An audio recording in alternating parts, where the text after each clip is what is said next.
guys, nandito na naman tayo ngayon sa ating unboxing session.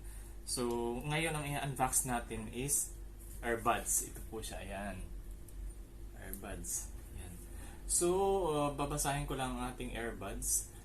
So, it's a Soul 8 Pro True Wireless EARBUDS with wireless charging case. Ayan po siya. Ayan.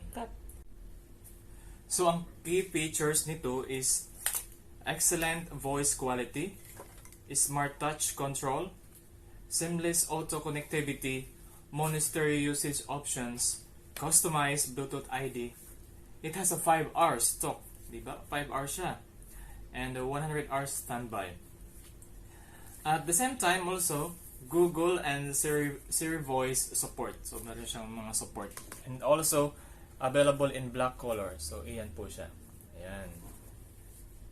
Soul wireless charging. Pwede din siya i-charge sa wireless charging enable case. Ayan po siya. Ayan. Okay, so konting konting istorya lang kung paano namin nabili ito.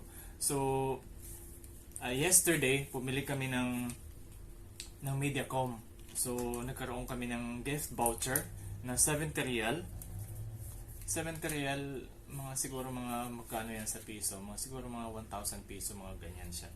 So nagkaroon kami ng gift voucher na yun. So para magamit yon kasi meron lang siyang deadline na duration. So tiningnan namin yung resibo. So nandito yung resibo niya. So somewhere there. Okay, hindi ko na ipapakita yung resibo. Okay, so pinuntahan namin yung store ulit dun sa Lulu. So ang original price actually nito is 100, magkano yun? 190 real.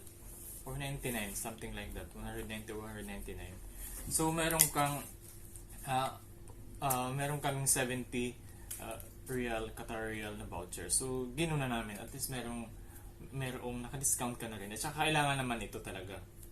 So far, kasi wala siyang, napaka-convenient na kasi wala na siyang, alam mo yung mga cord dito na nakalambitin kasi minsan napaka-kuan siya, destructive din pag halimbawa nag-travel ka or something. So mas maganda ito, tsaka hindi siya masyadong halata na meron kang headset na nakasalang sa iyong tenga. Okay, so yun ang kuan doon. So alam mo ang kuan doon, ang catch is nung bumili kami nito, meron na namang gift voucher na 70 real, the same. Yan. So, kung sino dyan, kung nasa Qatar na gusto ng gift voucher, just contact us. Okay? So now, I will grab a scissor gunting para i-open na natin ito. Ayan siya. Tayo ng gunting. Ayan. Ayan. Guntingin na natin ito.